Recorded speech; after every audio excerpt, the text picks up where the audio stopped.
depends on our worldview.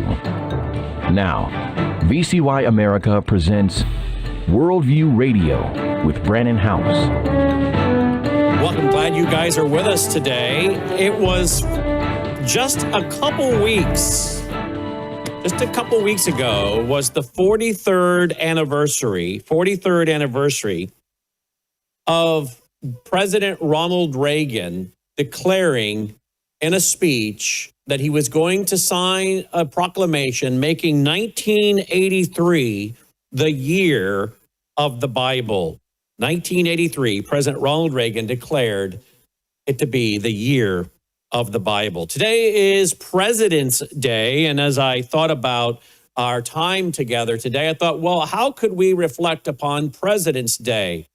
And I thought, you know what? I remember a wonderful speech by Ronald Reagan on the year of the Bible. I don't know if you have heard it. I was a little shocked to find out that on YouTube, it had been put up there 10 years ago, and just barely over 1,000 people have watched the video of the speech by President Reagan. I would think that a president talking about the year of the Bible and a biblical worldview, talking about applying the Bible to the issues of our day. He talked about our children and what a great mistake our Supreme Court made in removing prayer, voluntary prayer. He talked about the myth of the separation of church and state. He put it back into context. He talked about abortion. He talked about the children that are so premature, and yet we know that's a baby. He talked about how the child is clearly a human being, that science reveals that to us. And shouldn't life, liberty, and the pursuit of happiness extend to the unborn child? He said so many things that, frankly, you don't hear from many politicians today. And he said it in a manner and in a reverence that you don't hear from many today. I was studying all week, getting ready to teach on the book of Daniel last night, as many of you know. Continuing our study through the book of Daniel, verse by verse, in Daniel chapter 2. And I can't help but think about the pride of Nebuchadnezzar. Now, this is something I wouldn't say all of us, I guess, deal with, but in reality, maybe we all do, because at the heart of every sin is pretty much pride. But other people struggle with other issues. Some struggle with pride. Some struggle with anger. We all, of course, struggle because we are living in a sinful, fallen world with a sin nature, and the old man and the new mind doing that battle is described in Romans 6 and Romans 8. So I don't want to say this in a way that is holier than thou or pious, because we all are people with feet of clay, if you will. But we sure do seem to have politicians today that love to pound their chest and talk about what they can do and what they're going to do and what they've accomplished and how they're better than everybody else and what they do is almost perfect and flawless.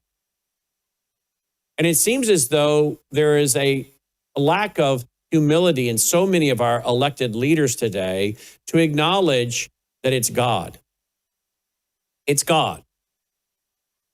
But my study last night on the book of Daniel went into the issue of, but there's a God in heaven, the God in heaven. And here was Daniel showing up to Nebuchadnezzar after Daniel and the three Hebrew young men had prayed. By the way, I'm going to play these clips by Ronald Reagan. You're going to love them. It's nostalgic. It actually makes you homesick.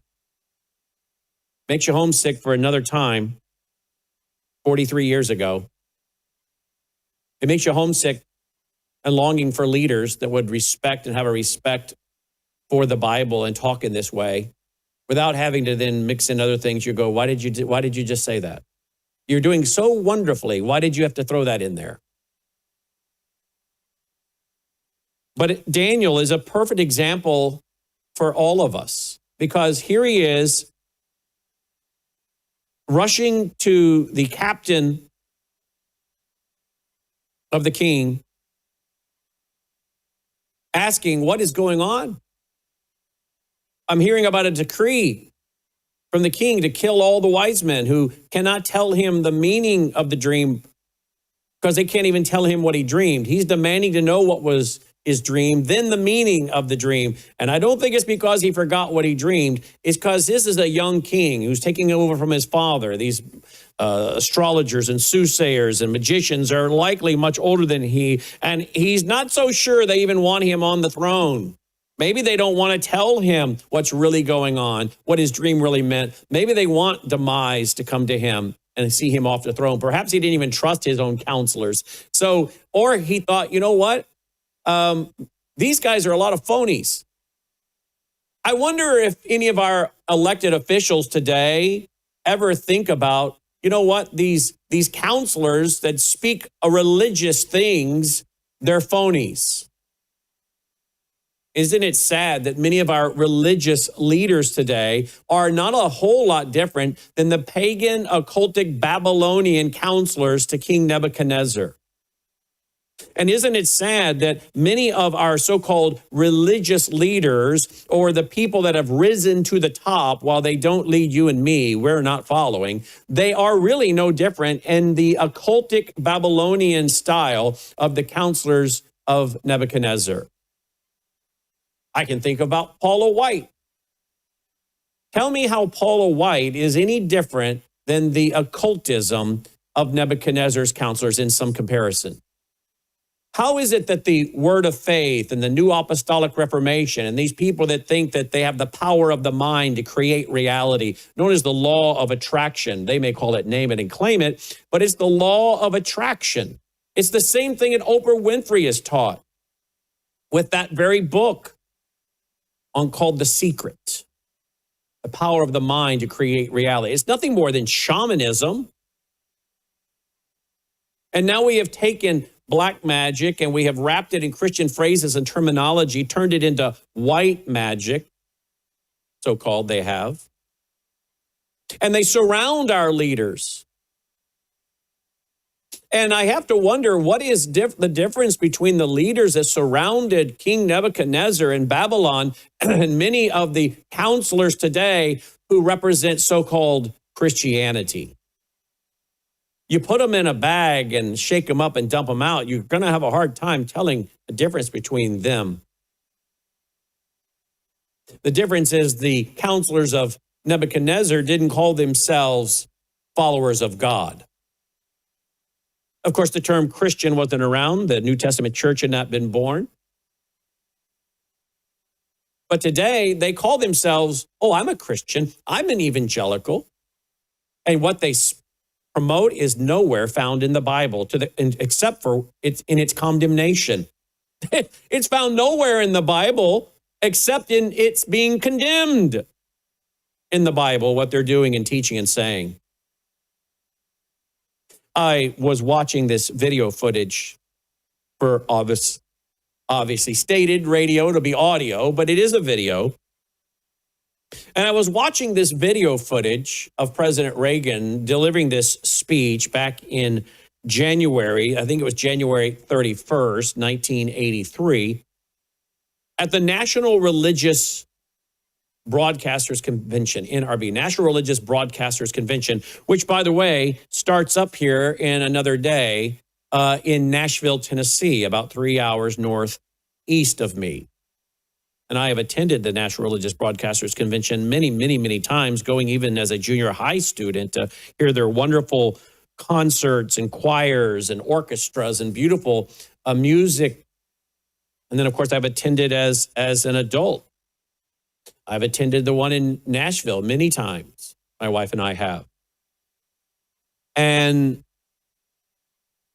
I look at these guys that are sitting on the platform, and I recognize some of the faces. I recognize sitting behind the president, several of the people sitting there.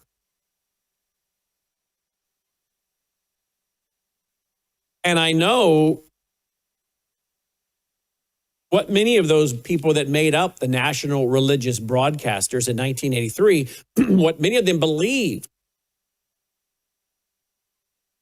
I know what many of them, their theology.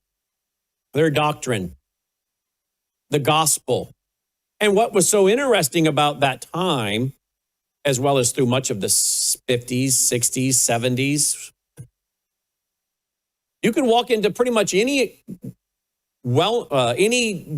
evangelical church, as the word evangelical had taken off, to differentiate between the modernist who denied the resurrection, denied the miracles, denied the supernatural, denied the exclusivity of Christ.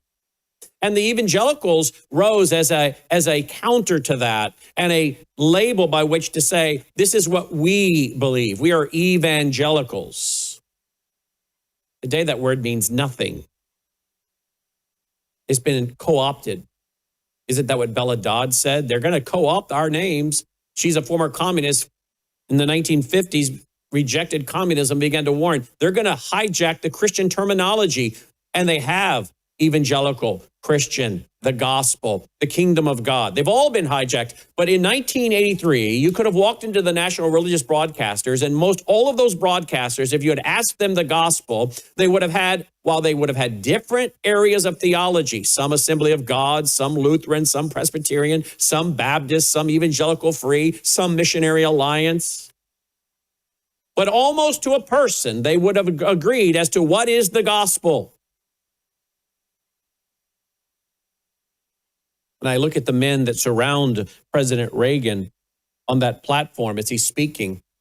Cliff Barrows is one of them. I see the hymn and song leader of Billy Graham sitting right behind him. Isn't it interesting, the people that surround our elected officials today? Do you think for 1 minute the group of men in 1983 would have sat still for people like Paula White and others to be recognized as legitimate representation of the evangelical church?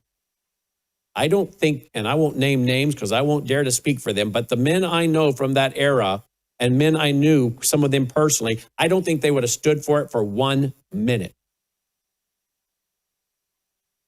Indeed, Nebuchadnezzar was surrounded by a group of counselors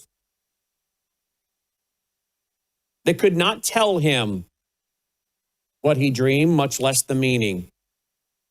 And isn't it interesting that today we have a president, and I'm sorry to say it, a president surrounded by people and leaders that are constantly telling you about how they had a vision and a dream. And when you go and listen to what they're saying, it doesn't line up with the Bible or eschatology at all. Oh, the need to get back to the Bible for all of us, and to have a president that recognizes the power of the Bible and boasts only in the Bible. Daniel comes running before the king, trying to save the lives of even the pagans. Don't kill them. I have your interpretation. I know your dream. But what did Daniel say? Because I'm the best. I have it. I'm flawless. I have it. No. He said, it is not because of my wisdom, but because of God in heaven. We'll be right back. Consumers often ask, what should I expect when I take the Bella Grace elixir? And the answer's varied. It really depends on what your health and wellness needs are. I would consider this as your foundational core product for a whole range of health and wellness issues. Let me give you a few examples. If you're a little bit older and you have some joint health issues, some problems with mobility and discomfort, the elixir is going to be your best friend. If you have some skin health issues, wrinkles, hydration, aging, all of those elements are going to be benefited from the elixir, including age spots. Now, if you're in a younger demographic, maybe visual health is where you need some assistance. Eye fatigue, dry eyes, all of those are going to be benefited by the elixir. It's a core product because it benefits so many.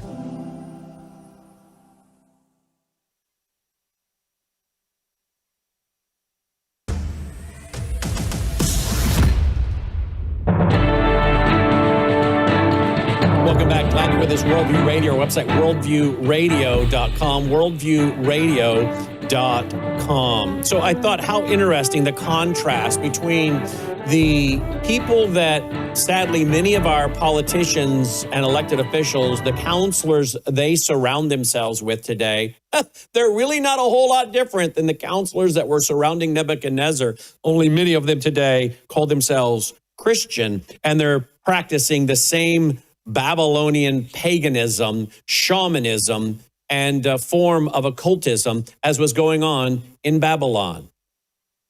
Nebuchadnezzar was so boastful and proud, and we're going to see as we study that book how God dealt with him and what was the outcome. Don't you sometimes wonder, is God going to allow certain elected officials who are so proud and boastful about themselves and their abilities and their accomplishments, so lacking in humility as regard to their own sinful state and nature and their need for a Savior and forgiveness? Do you not wonder at what point God is going to humiliate some of these people on the world stage? I do. God humiliated Babylon's leader on the world stage. But Daniel didn't run before the king, as I said before the break, and say, look at how smart I am. I have the best plan. My plans are flawless. My revelation is because I'm so wise. No, he said, this is not because I am the wisest man on the planet. It's not because I am so wise. It's because there is a God in heaven. He has revealed this to me. Before he goes to the king, Daniel had spent time with his Hebrew friends praying and asking God, reveal to us, if you would, God, the dream and the meaning of this vision. The Lord God seemed to only reveal it to Daniel, and after he had the dream and the meaning, he sings a song. He sings a hymn, giving praise to God for what God reveals, the secrets that God makes known. And then he goes to the king. So many comparisons between what we see in the book of Daniel and what's unfolding today, not only in the nature of counselors and leaders, but also, obviously, the revelation of what was revealed in that dream. You, O king, are the head of gold, Babylon, and the next kingdom, and the next, and the next. As the kingdoms of the Gentile age are revealed, which drives the skeptic and critic crazy. That's why they're always trying to bring the book of Daniel 600 years into the future, which they cannot do, thanks to the discovery of things like the Dead Sea Scrolls, thanks to things like the Septuagint, a Greek translation of the original. We have a supernatural word written by a supernatural God. We're going to put up the study from last night soon at worldviewtube.com, and I hope you'll watch it and share it with your family and friends, because I think it's so relevant. You're going to learn about really cultivating biblical convictions and the need to cultivate biblical convictions now. Because if you have biblical convictions now, it will bring clarity in a Babylonian culture. One reason Daniel and his three friends could say, look, I don't want to defile myself. I am going to determine in my heart and my mind now not to defile myself with the king's food or wine and in this cultic religious system, because they had convictions in advance. And if you cultivate biblical convictions in advance, it'll bring a lot of clarity in a Babylonian culture like we're living in now. We also learned from our study last night, and I hope you'll watch it when we post it later today at worldviewtube.com, that problems are often better solved by trading quarreling with questions. Problems are often better solved by trading quarreling with questions. Daniel didn't rush to Arioch, the king's captain, and say, what on earth is going on here? Have you lost your mind? Has the king lost his mind? Well, why would you kill us? We don't have anything to do with this. He didn't get involved in quarreling. He started to ask questions. Very important to learn how to ask questions and the right questions. We also learned last night that when you can't find a way forward, stop, pray, and wait. And it's oftentimes when we look back, we see that waiting and watching for the Lord to orchestrate is providence. You don't see providence until you look back. And then I think we learned last night in our lesson that how we respond under pressure reveals who and what we really trust in. That'll be available to you this afternoon at worldviewtube.com. Well, with that said, I want to make the segue now to this presentation, the speech by President Reagan, January 31st, 1983, at the National Religious Broadcasters Convention. And I thought, again, how ironic watching him surrounded by these Christian broadcasters, people that he did rely upon for counseling and as counsel. We know that because, again, we have pictures of many of them sitting with him in the Oval Office. I knew some of these men that went in and they counseled him. I know some of the men that he actually reached out to them and ordered some of their Bible prophecy material. I remember David Hawking in my home a few years ago telling me how Ronald Reagan would call up when he was governor and order some of David's materials and cassette tapes on Bible prophecy, that President Reagan was so interested in Bible prophecy. We know for a fact when he was president, he called in certain Bible teachers to talk to him about Bible prophecy. I could tell you some personal stories time won't allow, including the fact that my mother-in-law's family lived across the street from Ronald Reagan's mother, and that many times they would see, I believe her name was Nell, kneeling and praying at night. They could see across the street into the window, and she would be kneeling and praying before she went to bed. She was known for teaching a Bible study in the jail and prison. And I believe after she left Illinois, was brought to California to live, that she had a ministry in the prison there. Perhaps this influence of the mother of the president had great power in him returning to the Bible. It is said that after the attempted assassination, that really got a hold of President Reagan. Listen to this, as it's President's Day, and here was our president back in 1983 declaring the year of the Bible and talking about the importance of the Bible. When Americans reach out for values of faith, family, and caring for the needy, they're saying, we want the Word of God. We want to face the future with the Bible. Facing the future with the Bible, that's a perfect theme for your convention. You might be happy to hear that I have some good news of my own. Thursday morning at the National Prayer Breakfast, I will sign a proclamation making 1983 the year of the Bible.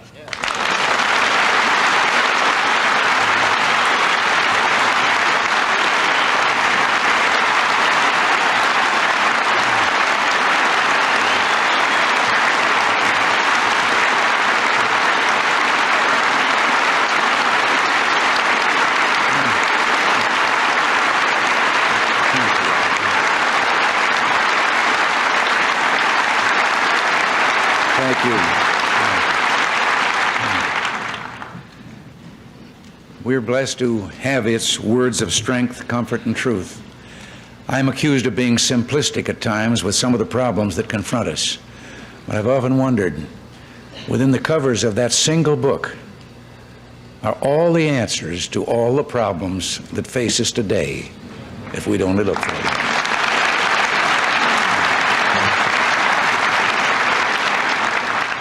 The grass withereth, the flower fadeth, but the word of our God shall stand forever. I hope Americans will read and study the Bible in 1983. It's my firm belief that the enduring values, as I say, presented in its pages have a great meaning for each of us and for our nation. The Bible can touch our hearts, order our minds, refresh our souls. Now, I realize it's fashionable in some circles to believe that no one in government should order or encourage others to read the Bible. Encourage, I shouldn't have said order. That we're told that we'll violate the constitutional separation of church and state established by the Founding Fathers in the First Amendment. Well, it might interest those critics to know that none other than the father of our country, George Washington, kissed the Bible at his inauguration. And he also said words to the effect that there could be no real morality in a society without religion. John Adams called it the best book in the world. And Ben Franklin said, "The longer I live, the more convincing proofs I see of this truth, that God governs in the affairs of men. Without his concurring aid, we shall succeed in this political building no better than the builders of Babel. We shall be divided by our little partial local interests. Our projects will be confounded, and we ourselves shall become a reproach, a byword down to future ages." So when I hear the First Amendment used as a reason to keep the traditional moral values away from policymaking, I'm shocked. The First Amendment was not written to protect people and their laws from religious values. It was written to protect those values from government tyranny.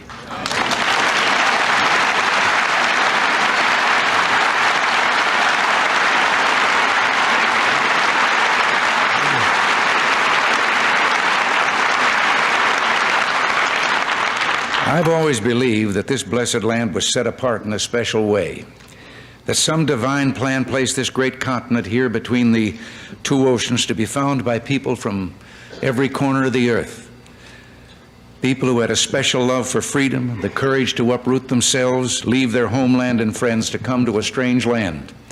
And when coming here, they created something new in all the history of mankind. A country where man is not beholden to government. Government is beholden to man.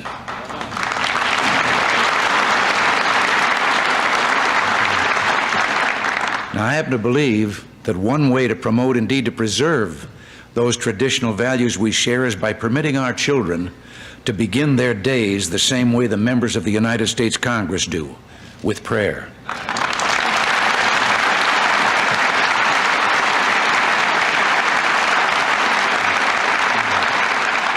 The public expression of our faith in God through prayer is fundamental as a part of our American heritage and a privilege which should not be excluded from our schools. No one must be forced or pressured to take part in any religious exercise, but neither should the freest country on earth ever have permitted God to be expelled from the classroom.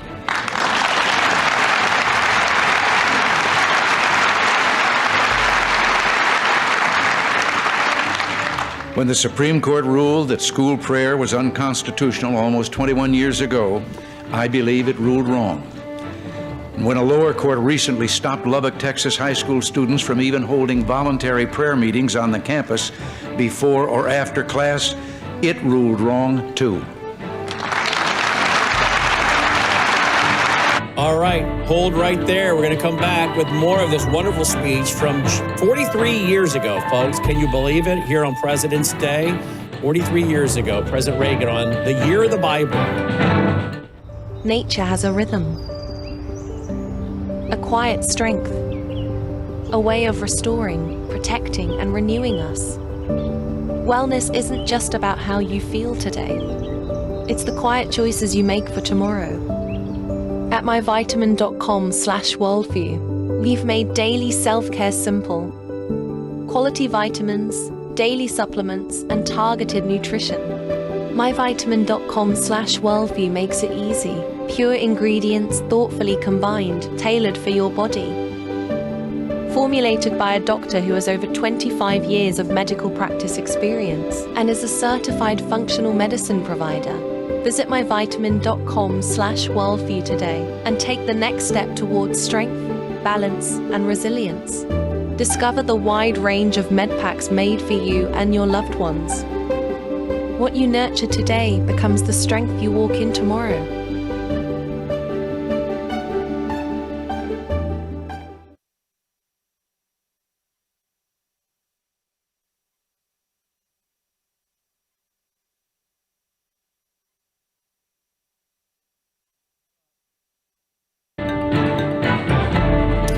welcome back, guys. There we go. We had a little technical issue on our end, but we're back.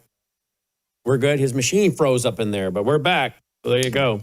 All right, welcome back. Glad you're with us. Worldview Radio, our website, worldviewradio.com, worldviewradio.com. All right, let's return to President Reagan's speech to the National Religious Broadcasters Convention in January of 1983, the year of the Bible here on President's Day, 2026. We're replaying this, and I'm going to open the phone lines if time allowed to get your feedback and your thoughts on everything I've said and what we're hearing from President Reagan. And if some of you aren't a little homesick for a time gone by, here we go.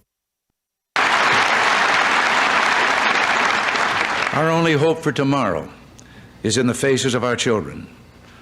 And we know Jesus said, "Suffer the little children to come unto me and forbid them not, for such is the kingdom of God."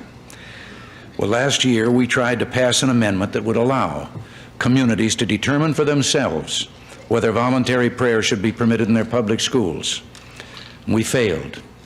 But I want you to know something.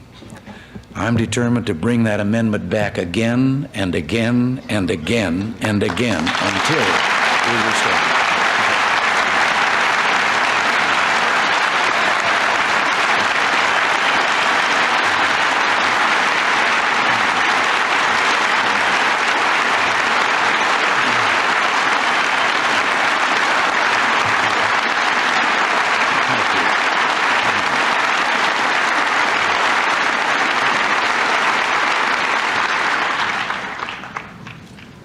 You know, we were frustrated on two other fronts last year. There are 5 million American children attending private schools today because of emphasis on religious values and educational standards. Their families, most of whom are less than $25,000 a year, pay private tuition, and they also pay their full share of taxes to fund the public schools. We think they're entitled to relief.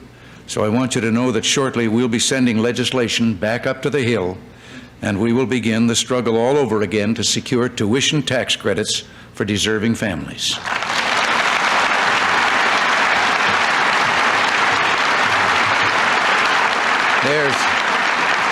There's another struggle we must wage to redress a great national wrong. We must go forward with unity of purpose and will, and let us come together. Christians and Jews, let us pray together, march, lobby, and mobilize every force we have so that we can end the tragic taking of unborn children's lives.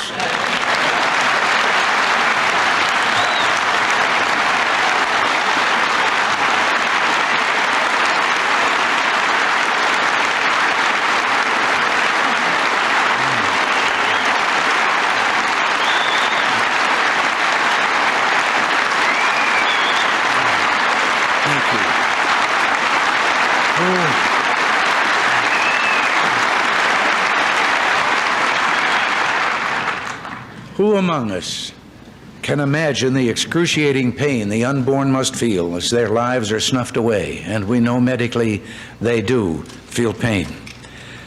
I'm glad that a Respect Human Life bill has already been introduced in Congress by Representative Henry Hyde. Not only does this bill strengthen and expand restrictions on abortion, financed by tax dollars, it also addresses the problem of infanticide. It makes clear the right of all children, including those who are born handicapped, to food and appropriate medical treatment after birth, and it has the full support of this administration. I know that many well-intentioned, sincerely motivated people believe that the government intervention violates a woman's right of choice, and they would be right if there were any proof that the unborn are not living human beings. Medical evidence indicates to the contrary. And if that were not enough, how do we explain the survival of babies who are born prematurely, some very prematurely? We once believed that the heart didn't start beating until the 5th month. But as medical instrumentation has improved, we've learned the heart was beating long before that. Doesn't the constitutional protection of life, liberty, and the pursuit of happiness extend to the unborn unless it can be proven beyond a shadow of a doubt that life does not exist in the unborn?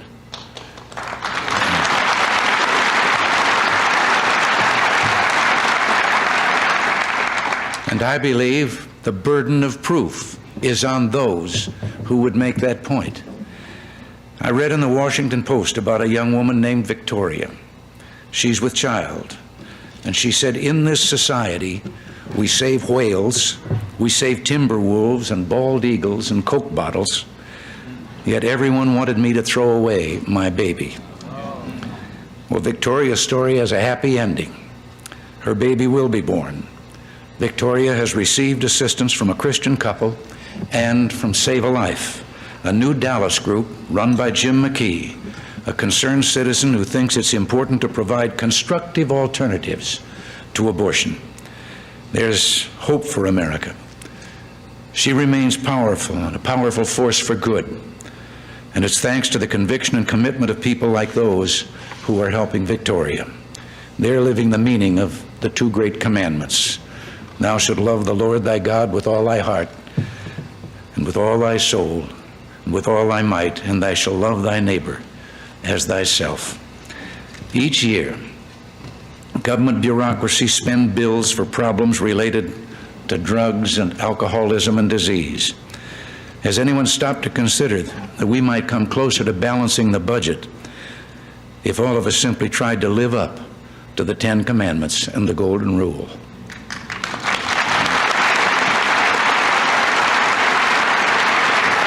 We're going to hold it right there. I'm going to jump to another section of the speech. Again, President Ronald Reagan, I believe this was January 31st, 1983. Hard to believe that this was 43 years ago.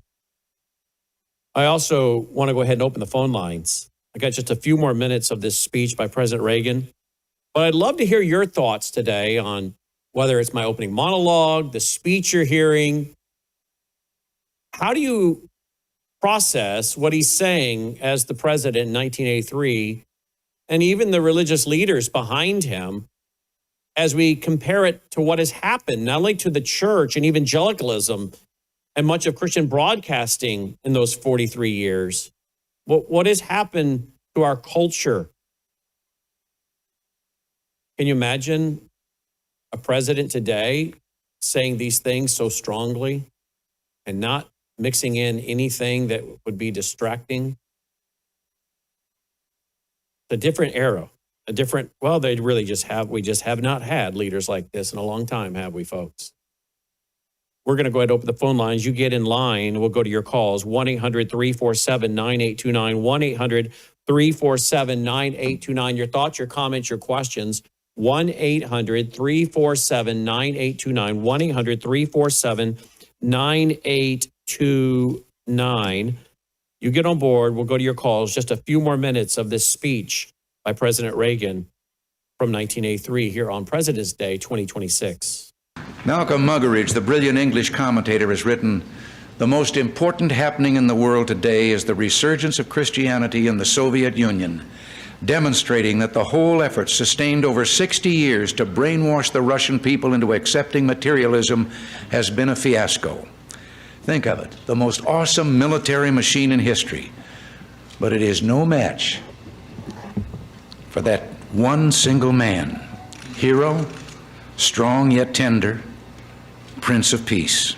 His name alone, Jesus, can lift our hearts, soothe our sorrows, heal our wounds, and drive away our fears.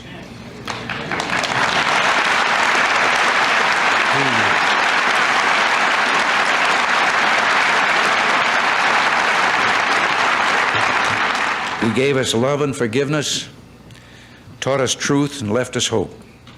In the book of John is the promise that we all go by. It tells us that for God so loved the world that he gave his only begotten Son, that whosoever believeth in him should not perish but have everlasting life.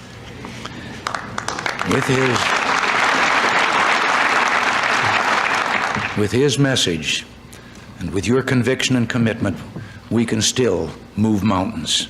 We can work to reach our dreams and to make America a shining city on a hill.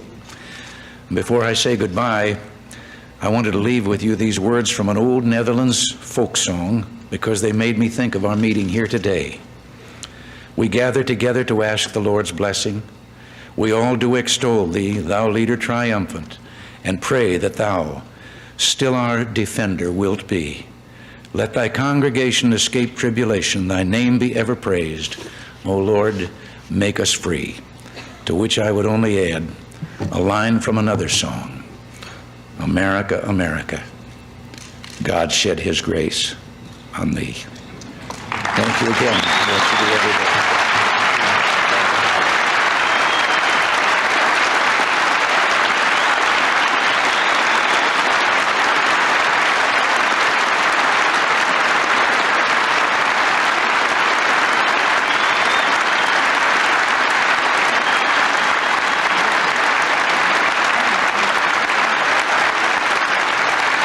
President Ronald Reagan, January 31st, 1983, 43 years ago. 1-800-347-9829, 1-800-347-9829. Your thoughts, your comments, your question today on this 2026 President's Day, a speech from President Ronald Reagan. 1-800-347-9829. Let's start out with Joy in Georgia, line 1. Hello, Joy. Thank you for calling in, Joy. Hi, Brandon. I'm so glad that I told you before. My mother watches your show, and I watch it with you. And I have to tell you, your show is phenomenal, and especially today, because this is leadership, values, morals, dignity, respect, okay? Today, after he left office, President Reagan, we have not had leadership in any of that. You know, we lost God. We lost America. I don't care what anybody says. We live in communist today, period. But you know what? That is leadership. That's class. Well said, Joy. I can't argue. We are living in a soft communism. Socialism is the economic philosophy of Karl Marx. Karl Marx is called the father of communism. Of course, he wrote his Communist Manifesto. And the economic philosophy of communism is socialism. We absolutely are living in a socialist system. And President Reagan spoke about this so much, communism, socialism. You can go back and watch aspects of his 1964 speech, Time for Choosing, and it's so prophetic, the things he was warning about. America, you're right, Joy. We are in far more trouble than most Americans realize, but most Americans don't realize the trouble we're in because many Americans have chosen not to understand the times. My wife and I were it's all greed and money. That's what it is today. And entertainment, pleasure. Yep. Thank you, Yes. Joy. Glad you called in. Greet your mother for me. My wife and I were talking over the weekend about the fact that we had some folks over for dinner on Saturday night. I spent the whole day studying for Daniel Saturday and Sunday, but I carved out enough time during the week to get ahead so I could have some time on Saturday night with them. And they're old enough to be my parents. I've told you about this, these two couples we have over. And we were after dinner sitting in the living room discussing Daniel and Revelation and what's happening in our country and our world. Later, my wife and I said to each other, that's something we can't find so very easily in our age group. My wife said, that's because they don't want to know these things. We'll be right back with your calls. News is moving faster than ever, and so are we.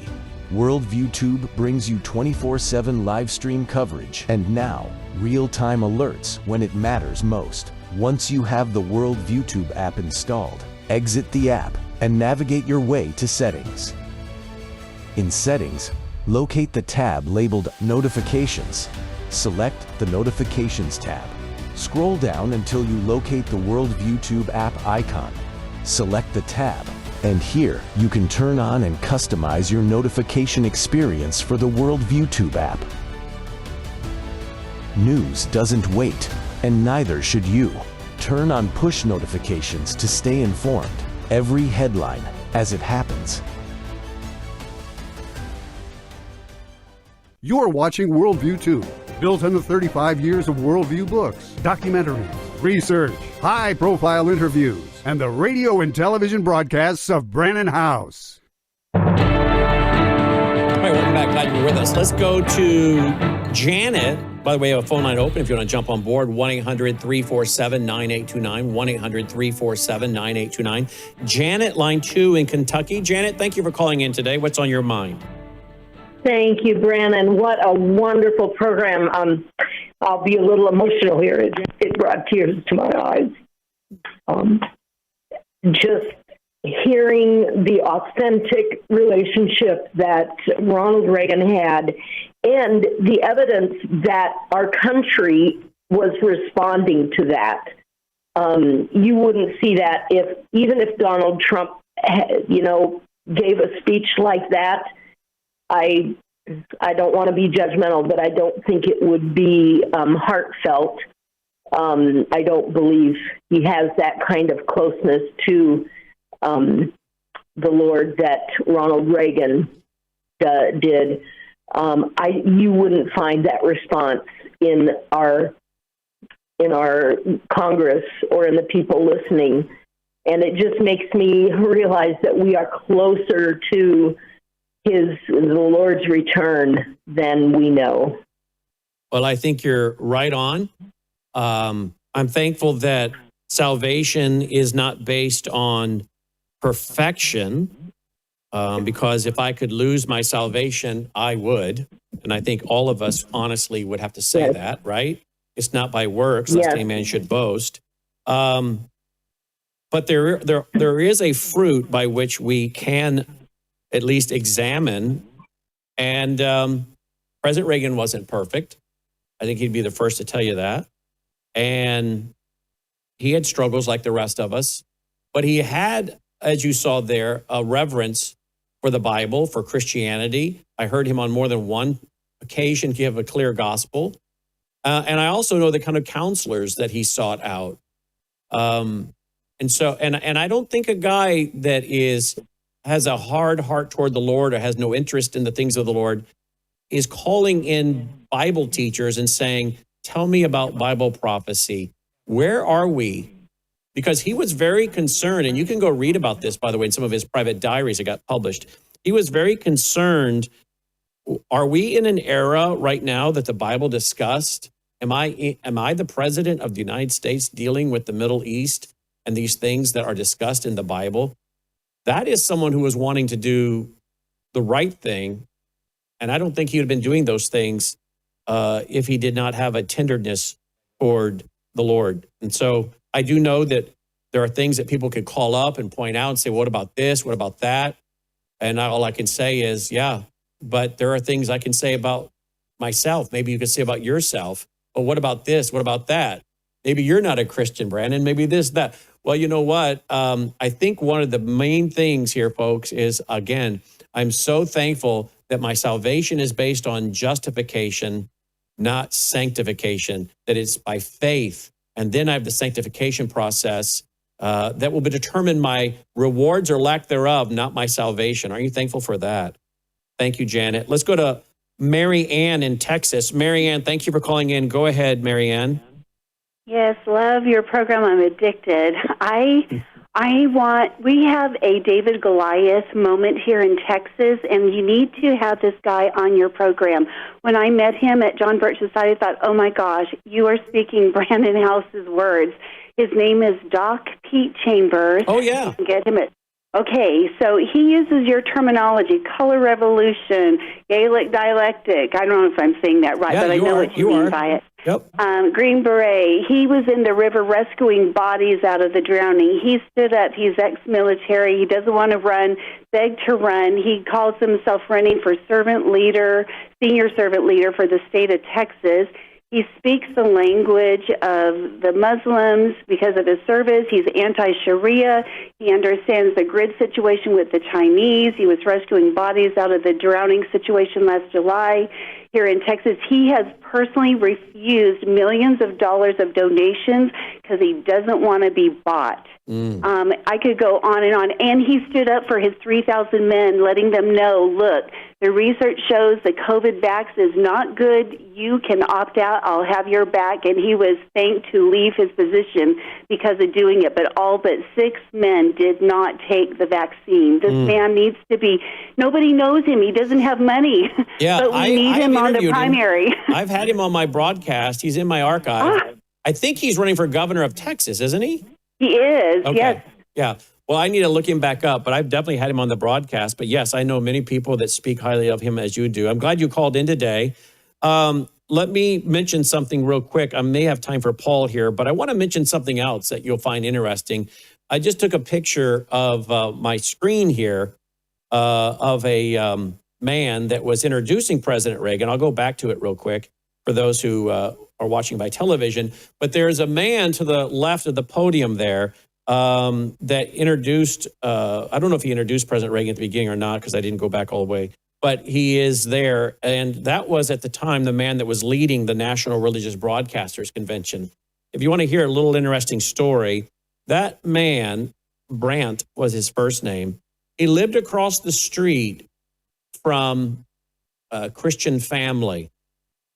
And that family across the street had a little boy, about 5 years old. And this little boy across the street was 5 years old. And he had a mother who was a single mother.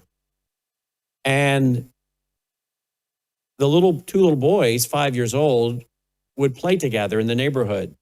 And one day, the mother walked across the street and asked this little boy's mother if she could take her son to church with her little boy. And the mother said yes. And that little boy began to attend church regularly with what is my father-in-law. That was my wife's grandmother.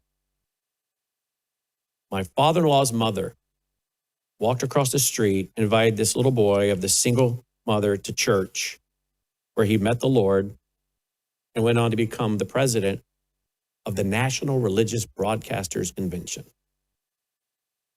and to be involved in Christian radio and Christian ministry of planting radio stations all over the world to put out the gospel.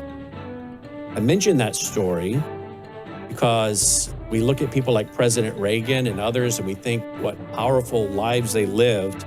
But you know what?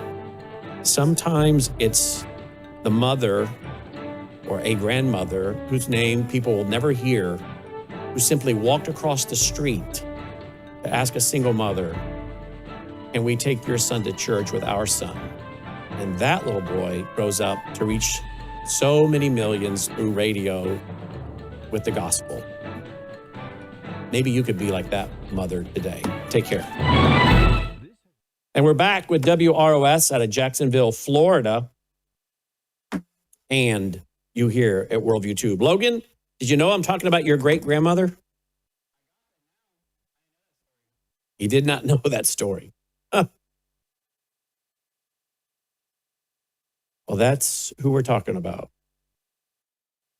And I got to know her right before she passed away. When I met her, she had cancer.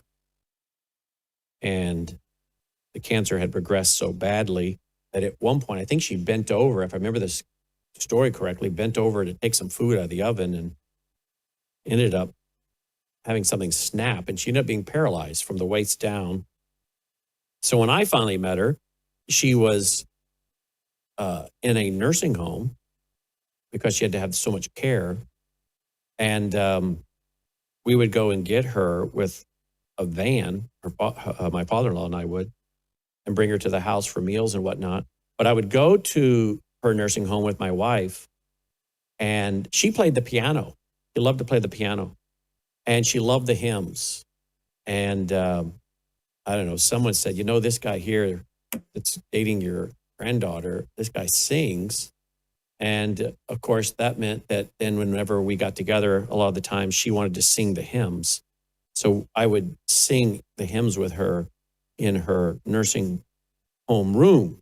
And we were there, my wife and I were there in Rockford, Illinois, the weekend that she passed away. We were there with her. So that's your great-grandmother, Logan, who took that little boy across the street to church. So, and you know, he went on to become really, really good friends with another man you know really, really well, right, Logan? That's exactly right. That's the one that went on to become very, very good friends with Dick Bott of Bott Radio Network. And what another small story, interesting story is Dick Bott, back in the 80s, took your mother and your grandmother and grandfather that I'm talking, your not your great grandparents, took your grandmother and grandfather, your mother's parents, took them to dinner because Mr. Bott knew that your grandfather had grown up with Brandt, that they were best friends growing up. He knew the story. He knew the story about how your great grandmother walked across the street and invited him to church and that they grew up. So he invited them to dinner one night. And so your grandmother and grandfather actually met Dick Bott years before I did. And of course, yes, you know exactly where Mr. Brandt is now buried. You've stood in front of his grave. You have, absolutely. He's putting it all together. He doesn't know all the bits and pieces, but he's grown up around all of this. He's now putting all the pieces together. But yeah, all of that to say, and I know we're kind of walking down family memory lane here, folks, but all that to say that is the heritage that a lot of parents and grandparents have left, and their kids and their grandkids need to know these things. Because again, you think about people like the leader of a Christian ministry and radio network and all these things. And a lot of people think, well, I'll never have a life that lives up like that. I'll never be able to do that. But you know what? You're called to do what you're called to do. I'm called to do what I'm called to do. We're not all called to the same thing, but we're all called to make disciples. We're all called to have influence in our circle. And so when my wife's grandmother, Logan's great-grandmother, walked across the street and asked that lady, can I take your son to church with my son? She had no idea that that young boy would meet the Lord and grow up to plant radio stations around the world, and then to become the president of a network of Christian broadcasters to keep the airwaves open. Do you know how many people then that my wife's grandmother, Logan's great-grandmother, you know how many people she reached for the Lord? You know how many lives were transformed because she was obedient to walk across the street and ask a single mother, can I take your son to church? Never underestimate the influence that you can have on someone and the influence they will have. We're all standing on somebody's shoulders.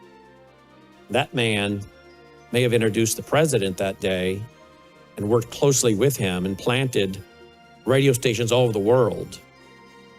He was standing on the shoulders of the lady that asked him to church as a 5-year-old.